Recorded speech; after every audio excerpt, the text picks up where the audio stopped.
Hey guys, welcome back, and for this video I'm going to show you how to see your password on Discord. So basically this will only work for those who have logged in on the Discord website before.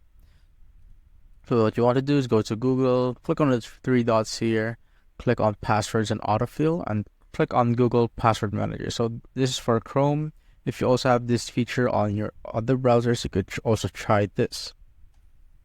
Once you're there, you just need to search for Discord right here.